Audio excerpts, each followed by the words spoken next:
Dobrodošli u prvu epizodu Mostela podcasta Razgovori sa stručnjacima. Ja sam Tijana Travica, brand manager Mostele, svetskog lidera u nezi kože beba i dece, a sada i odraslih, za sve one koji žele prirodnu organsku negu za svoju porodicu. Mostela od uvek je simbol sigurnosti i kvaliteta. To je jedan od najvoljenijih brendova koji se trudi da uvek pruža podršku roditeljima u vidu edukacije, jer želi da bude tu za njih kada su u pitanju svi izazovi koje roditeljstvo sa sobom nosi. Tim povodom Mostela organizuje podcast koji je osmišljen kao 4 razgovora sa pedijatrom, dermatologom, alergologom i psihologom kako bi pružio roditeljima sveobuhvatno razumevanje atopijskog dermatitisa. I u epizodama ćemo govoriti ne samo o nezi kože, već i o alergijama, o različitim režimima ishrane, zatim o psihološkoj podršci i o zdravom porodičnom okruženju za decu. Moji gosti su svesni da dobra komunikacija sa roditeljima je ključna za uspešan oporavak deteta. I moj prvi gost je doktorka Jelena Divčić, pedijatar, Dom zdravlja Aćim Badem, budući specijalista pulmologije. I sa njom ćemo danas govoriti kako prepoznati prve znake atopijskog dermatitisa. Dobrodošli, hvala vam što ste se odazvali mom pozivu.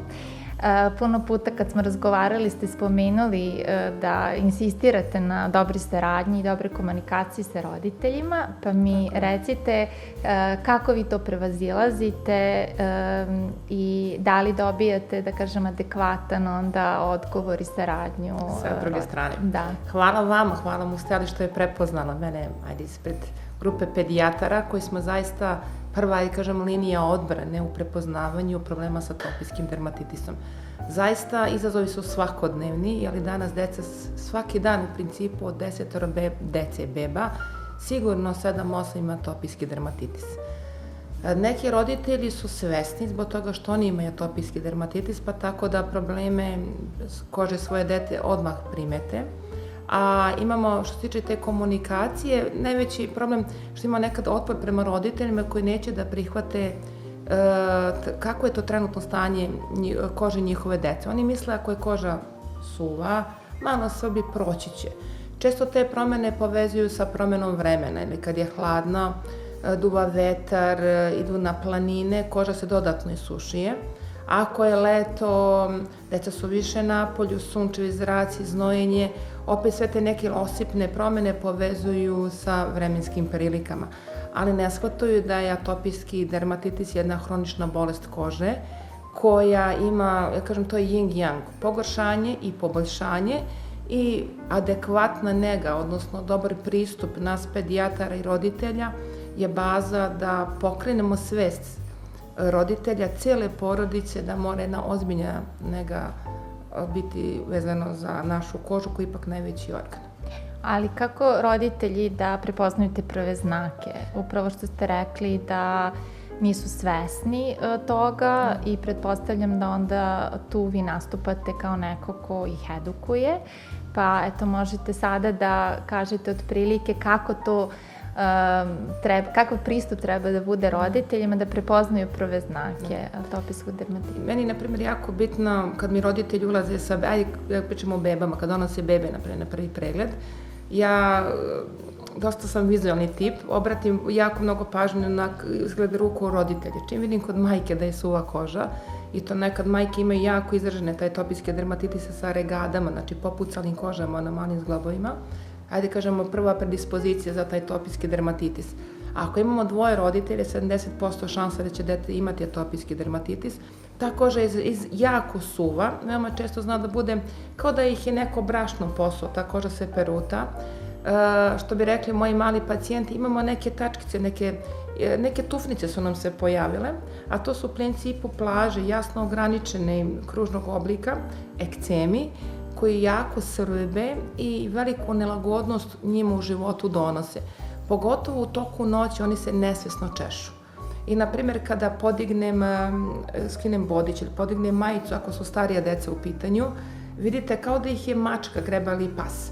sve su noktići po leđima, po butinama, po rukicama i roditelji koji nemaju atopijski dermatitis, kada ja kažem pogledajte, ona se češe u toku noći, pa mi smo mislili da to nije od toga, eto, nešto je ružno sanjao, neki snovi ili jednostavno proživljao je dan, pa zbog toga se češao. Ne, to je atopijski dermatitis. I onda idemo u priču. Jako je bitno taj poverenje između pacijenta i roditelja. Meni je lakše kad imam dugogodišnje pacijente, odnosno roditelje koji imaju mene poverenje i kad im skrenem na pažnju, oni će lako prihvatiti i terapiju koju dajem će prihvatiti. Malo je ta nesigurnost prvih koraka novih roditelja. Jer atopičani nemaju taj zaštitni masni sloj kože, jer taka genetska predispozicija je do toga dovela. Onda imamo veliki izazov spoljnih uticaja, jer dosta dece imaju opet alergije na hranu, hemijski proizvodi, emocionalni stres i sve to utiče na atopiju. Ali opet kažem, baza svega toga je poverenje roditelja i pedijatra i da mi kao pedijatri moramo da kažemo da je nega kože osnova svega i to dugotrajna nega kože. Atopija je ipak problem za ceo život. Po nekim statistikama ona izađe s 5. godine života, opet kod neke dece se pojavi u pubertetskom periodu, odnosno kad porastu u adultnom periodu atopija se javlja. Znači opet nemamo granice, pomerene su i granice atopije. I uvek kažemo uljane kupke, emolijentna mleka i moraju obavezno se koriste antihistaminici da bi deca imala mirnu noć. A koliko se razlikuje, da kažemo, nega atopijskog dermatitisa kod dece i odraslih, s obzirom da ste rekli da je to genetski, da kažem, nasledno stanje kože, tako da ukoliko se radi o porodici koja ima suvu kožu, da li roditelji drugačiju negu treba da imaju svoje dece? Bazna nega su ta uljane kupke i to su emolijentna mleka za atopiju. Da uvijek kažemo da svako veče i jako su velike zablude u današnje vreme da bebe ne treba da se kupaju. Mislim, bebe trebaju da se kupaju, samo što je ali uljanim kupkama, nikako sapunima, jer sapuni dodatno isušuju kožu. I treba da se kupaju mlakom vodom, ne vrelom vodom i da bude smanjen period kupanja. Nakon kupanja ne trebamo trljati kožu frotirima, nego tapkati, da ne bi došlo do dodatnog perutanja i sušivanja kože i nakon toga obavezno namažemo emolijentna mleka i pređemo preko cele kože. Kada dođe do pogoršanja ekcema, znači ti pečatići su suvlji, više svrbe, usled češanja može doći do krvarenja, mi tad moramo da kortikosteroid, odnosno kreme koji u sebi sadržaje kortikosteroid da uključimo. Veoma često imamo otpor od roditelja, ali to nije dugotrajno. To mi kažemo pacijentima prvih nedelju dana 2 puta dnevno, nakon toga jednom dnevno, pa idemo na 3. i 4. dan, ali nakon toga mi obavezno pacijente upućujemo dalje kod dermatologa. Jer moramo imati neki multidisciplinarni pristup u lečenju atopije. Da li ta neka rutina, da kažemo porodična nega, može da pozitivno utiče na stvaranje dobrih navika kad je u pitanju nega kože? Naravno. Jer deca su ogledalo svojih roditelja. Ja kažem porodica je baza svega u životu. I svu naviku i životne rutine stečemo od porodice. Ako roditelji vode računa o svome telu, a pritom roditelji koji su svesni, jer atopijski dermatitis nekad vuče atopijskom maršu. Šta to znači? Znači da deca koji imaju atopijski dermatitis veoma često mogu da imaju alergije na hranu. To od malena imamo alergije na proteine kravljeg mleka, javljaju se na jaja, alergije na brašno. Onda imamo alergije, takođe, mnogi roditelji imaju kućne ljubimce, da li su psi ili mačke u pitanju, onda takođe na epitel dlake životinje može se javiti alergija. S druge strane, grinje i prašina, to su spoljni faktori koji opet utiču na atopijski dermatitis. Taj atopijski dermatitis može da, pored alergije na hranu, da nas vodi u jedan drugi svet, to su alergijske astme, odnosno alergijski rinitisi. Znači, imamo više faza koji utiču na pogoršanje atopijskog dermatitisa. A da li to rano otkrivanje dijagnoze, odnosno postavljanje dijagnoze, odnosno obrnuto ako je kasno postavljanje dijagnoze, pogoršava stanje? Pa kako vi prevazilazite tu, da kažemo, obmanu, odnosno zamku kada u pitanju atopijski dermatitis sa roditeljima? Dosta roditelja krivi sebe. Zašto to nismo na vreme primetili? Jeste, bebe se češu, na primjer, majke mi kažu, kad doje bebe, često bebe obrazima, u njihovu ruku se češu ili same se noktićima, ako dobro nismo osjetili nokte, raskrvare kožu. Jer da kažemo u tom nekom bebećem periodu od 0. života, 2. godine života, ekcem je skoncentrisan na obrazima, čelima, prevojima, što je dostupno za manipulaciju bebeće ruke. Često imamo osip u predelu vrata i oni se češu iz uveta, pa veoma često vidimo krastice prilikom pregleda. Ja kažem roditeljima, ne treba im nikakvu dodatnu krivicu stvarati, nego treba im pomoći kako da rešimo problem.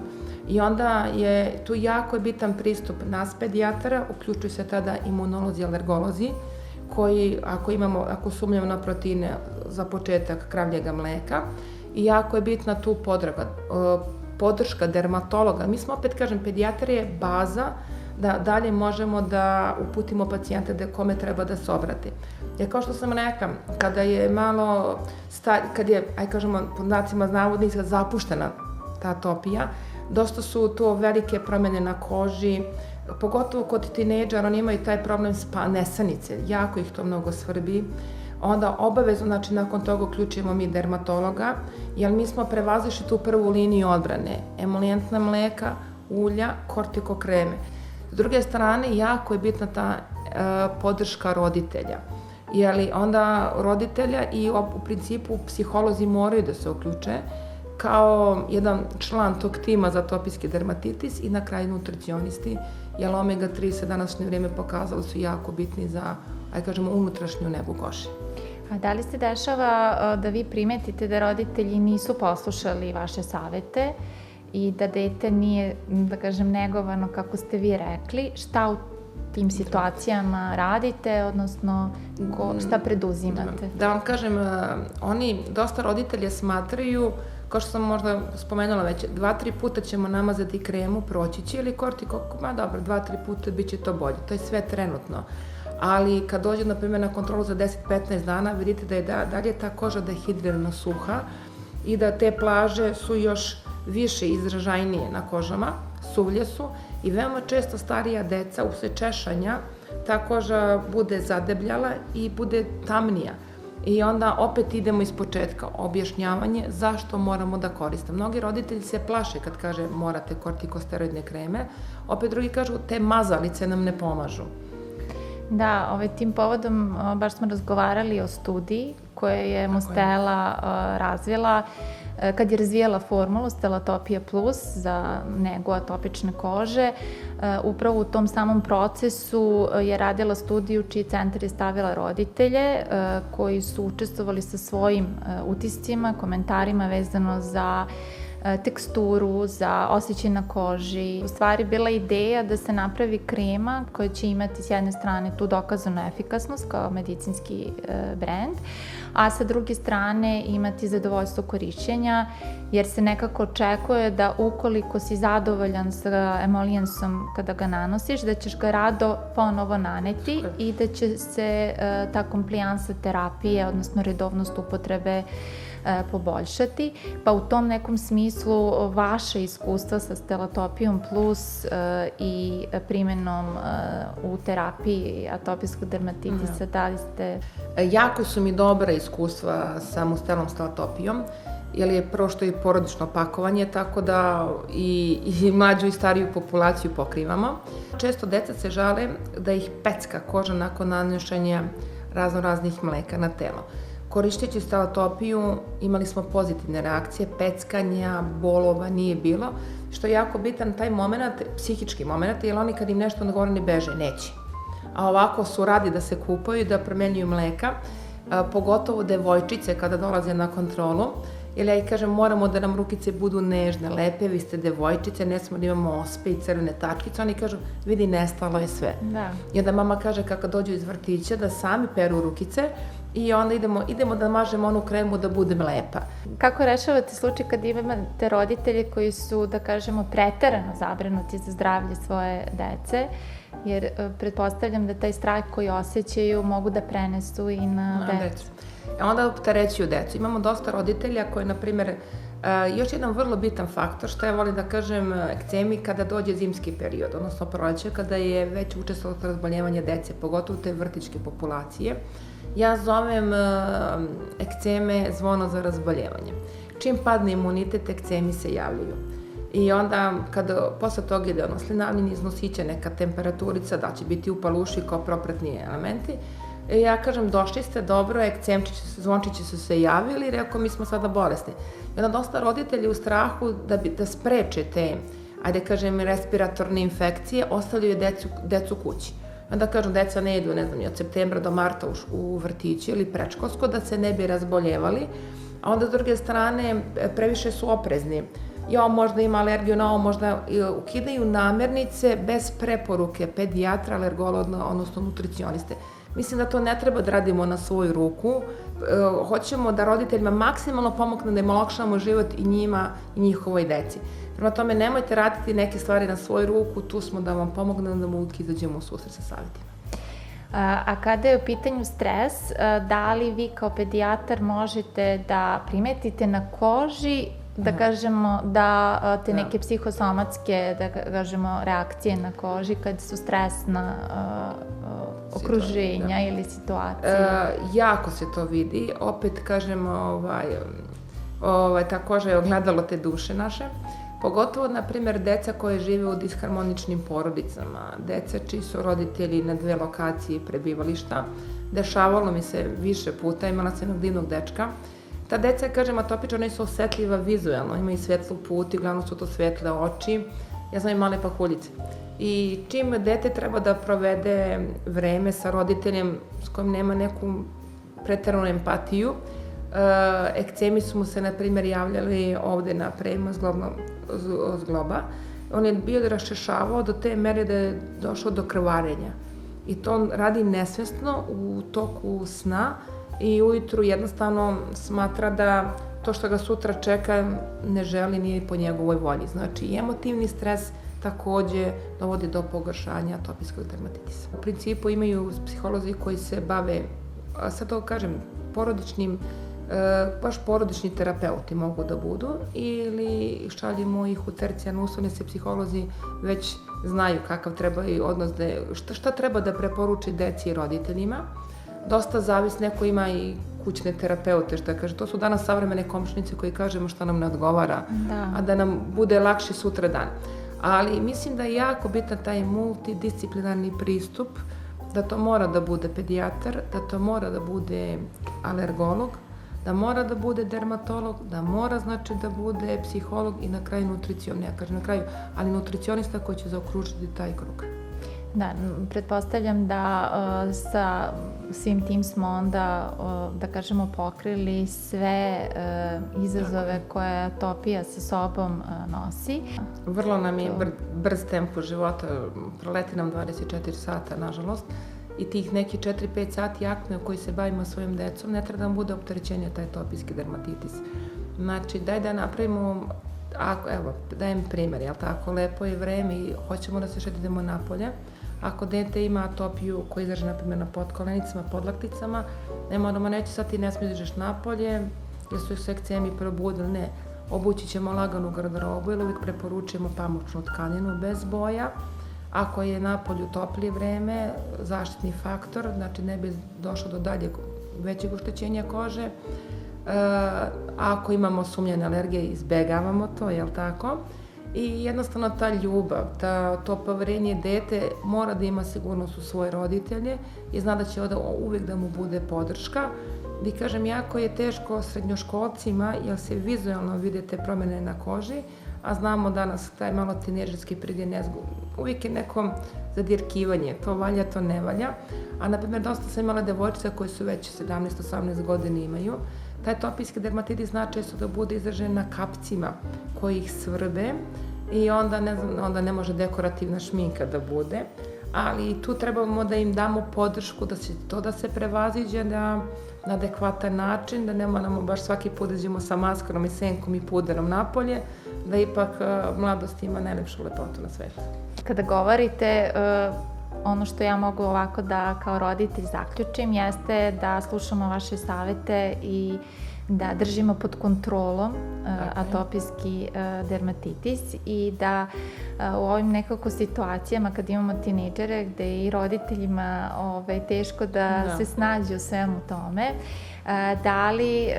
kako pomoći roditeljima, odnosno koji su vaši saveti za roditelje kada imamo tinejdžere koji treba da imaju poseban, da kažemo, režim nege i poseban režim ishrane, kako da roditelji budu podrška svoje deci? Roditelji usled tog brzog tempa života malo gube i strpljenje. Znači, moramo njima dati njihov životni prostor, ali to je od samog početka, što smo rekli, od početka ta nega i to što vide u okruženju svoje porodice, već tinejdžeri naučit će da neguju svoju kožu, da koriste uljane kupke, emulgentna mleka, i jako je bitna stvar da oni već kad krene i te određene alergije propratne, na primjer inhalaciono, kreće sada proleće, budi se, dosta deci koji imaju atopijski dermatitis imaju alergije na polen drveća i trava, oni će sami da počnu da uzmaju antihistaminike, neka treba ujutru i uveče. S druge strane, kažem, taj psihološki moment, podrške koji je jako, jako bitan i moramo da koristimo određene, nažalost, i suplemente. Što kažem, nažalost, oni su, tinejdžeri su brzo žive pa zaborave, onda roditelji moraju malo da ih opominju. Znači, s jedne strane je malo veći stepen kontrola, s druge strane mora da im dajemo slobodu. Večiti yin-yang, jer opet kažem, atopija je pogoršanje i poboljšanje, atopija nije konstantno, da će da bude završili smo, gotovo, pokucat će u nekom trenutku opet na vrata. Ja bih samo još za kraj da napravite razliku između isušene kože, odnosno suve kože i atopične kože, s obzirom da se nekako vrlo čisto govori o veoma suvoj atopičnoj koži, a postoji ipak razlika. Ali kod suva koža je u celosti suva, a atopijska koža imamo te, kao opet ponavljam, plaže, ekcema koji su izrazito suvi, koji mogu da dovoljnom negom da dovedu do krvarenja, da se javljaju bakterijske procesi na koži usled češanja, neadekvatne nege kože, dok za razliku od suve kože ona može biti trenutno od stresa. Ili, na primjer, od tvrde vode ili hladnog vazduha. Ili neadekvatnog deterđenta. I da je jako bitna stvar, spomenut ćemo i to, da deca koja ima atopijski dermatitis moraju koriste senzitivne deterđente, omekšivače, nikako agresivne hemijske proizvode. Parfemi naravno nisu dozvoljeni. To je još jedna stvar koju roditeljima skrećemo pažnju. Nikako vunene tkanine koje prže, žare kožu, sintetika ni po tačkom razno. Znači basic, pamuk, svetlih boja da ne bi privlačili sunce. Leti, deca se znoje i te ragadice, ili može u sklopu problema ekcema da se javi neke, što oni kažu, imam neki balončić, promene vezikulice na kožici, takođe znoj dodatno peče, žari, boli. Jeli zaista jedna ozbiljna hronična bolest, atopijski dermatitis. Dosta roditelja je svesno jer su prošli kroz svoju agoniju svog života za atopijski dermatitis, ali moramo da osvestimo i drugu populaciju roditelja koji nisu imali, čije dece imaju atopijski dermatitis, a po meni to je samo edukacija i razgovor između lekara i pacijenta. A kako, kad su tinejdžeri u pitanju, sad devojčice dosta vremena provede u drogerijama, kako sada njima objasniti da to nije dobro za njih i kako vi reagujete u tim situacijama kad vam vaši pacijenti kažu, ali ja želim da to koristim bez obzira na moje stanje kože? To vam kažem stvar, to ja mogu trenutno ordinaciji skrenem pažnju, a to su dugotrajni razgovori u kući. To su nepraspane noći sa tinejdžerima, kada oni dođu u 9-10 kući, onda majke su te uglavnom koje imaju te besane noći i razgovoru sa decom, gde moraju da im skrenu pažnju šta je dobro, šta nije za njihovu kožu, jer ćemo doći do dubljih problema. Onda dermatolozi će davati agresivniju terapiju, nekad roditelji se ne slažu s tom terapijom, ja imam povratne informacije, dođu dermatologa i kažu mi nećemo to da koristimo. Znate, pročitali smo koje su loše posljedice korišćenja određenih preparata, ali mi to moramo da koristimo. A da li se to može izbeći ukoliko se poštuju vaši saveti od samog početka? Može, ali to kad krenemo, ja kažem, danas je in utero već kreće atopija dokazane, rađene su mnoge studije da i čak su preporuke da majke koje imaju atopijski dermatitis sklone su ka alergijama, koji imaju alergijski rinitis ili alergijske astme, u zadnjem trimestru trudnoće koriste određene probiotike koji su baš za atopijsku kožu napravljene i da beba prvih 1000 dana, prvih, kažem 1000 koraka bebe, to je prvih godinu dana, treba da koriste probiotike. Znači, i to je jedan način, koliko god da s polja negujemo kožu, moramo i unutrašnjost našeg organizma obložiti. To su uglavnom ulja, opet riblje ulja, omega-3, D3, to su neka, ta suva koža da ne bude suva, da je pomognemo da... Desne nadoknade lipidi. Tako, lipidi. Da, u Stelatopije plus emolijensu da ima dodatak prebiotika koji poboljšava mikrobiom kože, odnosno rebalansira taj mikrobiom, tako da definitivno Mustela je prepoznala u stvari značaj korišćenja prebiotika i probiotika kod stanja kože kao što je atopija. Ja bih na kraju mogla da zaključim da roditelji definitivno treba da se obrate pedijatrima za savet, ali ujedno jer je zaista izazovno za roditelje kako objasniti tinejdžeru da nešto nije dobro formulisano. Postoje i aplikacije, Inci Beauty aplikacija koja skeniranjem koda upoznajemo se sa sastavom preparata koji se koristi, tako da u narednim epizodama ćemo razgovarati sa vašim kolegama. Hvala vama što ste iz ugla pedijatra objasnili koji su to, da kažemo, prvi znaci, kako prepoznati atopijski dermatitis i ono što je moj neki zaključak, to je da što više razgovora sa svojim detetom i naravno na svom primeru pokazati i učiti decu kako se pravilno neguje koža. A hvala Musteli što nam je dala jednu divnu liniju za negu kože, da možemo našim malim pacijentima da pomognemo od samoga starta i da damo neki mir u kući, da nema tih nesanica, da nema nezadovoljstva kad smo pospani, ujutru je novi dan, nemamo baš dovoljno snage i energije, jer cilj je da ne dozvolimo atopiji da nam remeti svakodnevni život, da olakšamo i sebi i našim malim pacijentima neku normalnu životnu rutinu. Hvala vam, doktorka. Hvala vama.